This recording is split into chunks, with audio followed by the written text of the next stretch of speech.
Bonjour, c'est Fabien. Dans cette nouvelle vidéo, nous allons voir comment utiliser les conditions dans PHP. Donc suite aux premières vidéos sur la programmation PHP, on va voir une des composantes principales, ce sont les conditions. Alors les conditions, c'est quoi? C'est tout simplement indiquer en fonction d'un résultat ce que l'on va faire. Par exemple, si ma variable est inférieure à tel chiffre, alors faire telle chose. Sinon, faire telle autre chose. Donc autrement dit, les conditions, ça va nous permettre d'orienter la suite du programme en fonction justement d'un résultat et des conditions qu'on a déterminées en fonction de ce résultat. Alors pour ça, on va avoir trois possibilités de conditions. Bien entendu, encore une fois, ce sont les bases et je fais ça assez rapidement pour que vous ayez donc les bases sur ce principe des conditions. Donc pour ça, on va aller créer une nouvelle variable qu'on va appeler autorisation. On va lui donner la valeur oui et on va créer une première condition. Donc pour ça, pour créer une condition, on va utiliser if, ce qui signifie si en anglais, entre parenthèses. Et ensuite, on va ajouter une accolade d'ouverture et une accolade de fermeture. Au niveau des parenthèses, c'est ici qu'on va renseigner notre condition. Et en l'occurrence, notre condition, on va l'appliquer sur la variable. On va demander, par exemple, si la variable autorisation est égale à oui, alors, eh bien, dans ce cas, on va indiquer un écho, donc on va écrire, entre guillemets, c'est autorisé. Par contre, si notre condition n'est pas remplie, alors on va utiliser else et entre accolades, on va indiquer echo, ce n'est pas autorisé. On n'oublie pas le point virgule à la fin. Et donc, ici pour reprendre, on va tester si notre variable autorisation est égale à oui, ce qui est ici en l'occurrence le cas, eh bien alors on va afficher c'est autorisé. Et par contre, si la variable autorisation ne contient pas oui, alors on va aller sur ce n'est pas autorisé. Je vais enregistrer et je vais donc actualiser. Donc comme prévu, c'est bien autorisé puisque notre variable autorisation contient bien oui. Si maintenant ici je modifie et j'indique non dans la variable, normalement on va passer sur la deuxième condition puisque notre première condition ne sera plus la bonne. Donc je vais faire actualiser et comme prévu, ce n'est pas autorisé.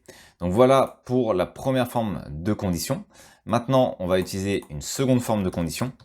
Alors, je vais sauter une ligne et je vais ajouter par exemple une variable qu'on va appeler CA pour chiffre d'affaires. Et on va indiquer que ce chiffre d'affaires est de 10 000. Je vais refaire la même chose, je vais utiliser la même syntaxe que tout à l'heure. Hop, donc si notre chiffre d'affaires est cette fois-ci supérieur à 5 000, alors on va écrire bon client. On n'oublie pas le point virgule.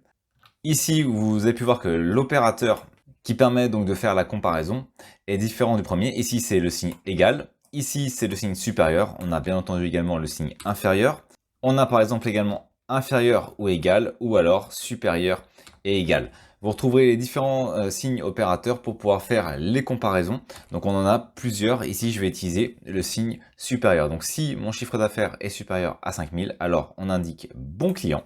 Sinon, si, donc là c'est différent de tout à l'heure, puisque là c'était soit c'est oui, soit c'est entre guillemets autre chose, et à ce moment-là on indiquait cette condition. Là par contre on va indiquer si c'est supérieur à 5000, voilà ce qui se passe. Si par contre on va dire que CA est inférieur à 5000, je ferme la parenthèse, j'ouvre les accolades, voilà, et là on va indiquer alors que c'est un petit client. Je ferme l'accolade et point virgule. On va faire c'est ici, on va ajouter si jamais il y a une erreur, si jamais les deux premières conditions ne sont pas réunies, alors dans ce cas-là, si jamais cette condition n'est pas bonne, si celle-là n'est pas bonne, alors dans ce cas-là, eh bien on affiche il y a peut-être une erreur. Alors pour ça, je vais plutôt ajouter 4000 ici, comme ça on aura une plage entre 4000 et 5000 où ça va créer justement ce dernier paramètre. Alors, en l'occurrence ici, j'aurais pu indiquer est inférieur ou égal, donc on va indiquer est inférieur ou égal. Et on va donc enregistrer et on va lancer notre script. Et on a bien ici bon client. Donc si jamais je passe en dessous de 4000, on va dire par exemple à 3000, et bien normalement je devrais devenir un petit client. Et si jamais je me retrouve entre 4000 et 5000. C'est une condition qui n'est pas prévue parce que soit on est supérieur à 5000, soit on est inférieur ou égal à 4000. Donc à 4500, c'est une condition qui n'est pas prévue. Donc à 4500, eh bien, je devrais arriver ici sur la dernière condition qui réunit, si jamais toutes les autres conditions n'ont pas fonctionné, eh bien à ce moment-là, voilà ce qu'on doit faire.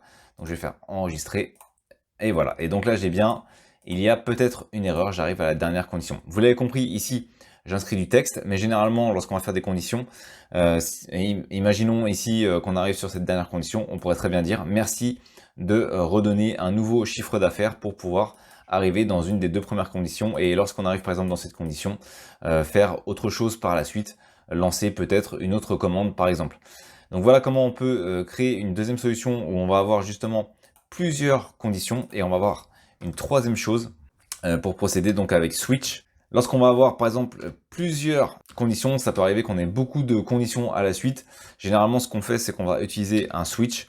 Donc switch, ça va nous permettre justement de créer plusieurs cas. Hop, donc on utilise switch, on va indiquer par exemple le cas numéro 1, puis allez, un cas numéro 2, puis un cas numéro 3, puis un cas par défaut. C'est ce qu'on vient de voir, le principe étant le même. Ici, on aurait donc if, sinon, ensuite on aurait else if, et sinon par défaut, le fameux else. Ça revient exactement au même. Donc comment est-ce qu'on va renseigner ça? On va indiquer si dans notre premier cas, CA est supérieur à 10 000, on met un point virgule, on va indiquer echo. Donc j'ajoute une tabulation pour que ce soit plus facilement lisible. On va ajouter echo. Alors ça va être un très bon client. Je vais fermer le point virgule et ne pas oublier l'instruction break pour terminer. Et ça, on va le faire à chaque fois. Donc on va pouvoir recopier. Voilà. On va recopier ici et je vais faire la même chose ici. Et ici, j'ai ajouté les 2 points. Alors je viens de voir que je me suis trompé. Ici, c'est 2 points à la fin. Donc on indique ici le cas. Ensuite, on indique notre condition et à la fin, on ajoute 2 points. On ajoute ce qui se passe si la condition est remplie. Ici, on va mettre un écho, on met un point virgule et après, on indique que c'est la fin de l'instruction et on passe au cas suivant si jamais le cas n'a pas été résolu. Donc, je vais ajouter CA, cette fois-ci supérieur à 5000, 2 points. Et cette fois-ci, ça va pas être un très bon client, ça va être un bon client. Ensuite, on va ajouter le cas numéro 3. On va dire que CA est inférieur ou égal à 5000, 2 points. On va dire que c'est un petit client. Et enfin, par défaut, on va indiquer echo. On va indiquer il y a. Je vais reprendre ici, ça va être plus simple. Hop, il y a peut-être une erreur. C'est le même principe. Avec le point virgule à la fin. Et donc, il faut que je ferme mon accolade. Ouverture d'accolade, fermeture d'accolade pour le switch. Et ici, on voit plusieurs cas avec le cas défaut à la fin. Je vais ajouter hop, un espace au niveau de mon résultat. Je vais faire OK et je vais tout simplement relancer ici. Donc ici, on va voir que je suis un petit client. Pourquoi? Parce que ça reprend la variable qui est ici, donc à 4500. Si par contre, je passe à 5500, je vais devenir un bon client. Et si par exemple, je passe au-dessus de 10 000, on va dire, allez hop, 15 000, voilà, je vais devenir un très bon client. Voilà 3 solutions différentes pour utiliser les conditions avec PHP. À vous de voir ensuite en fonction de ce qui vous arrange selon le moment, en fonction de ce que vous souhaitez réaliser. Merci d'avoir regardé cette vidéo.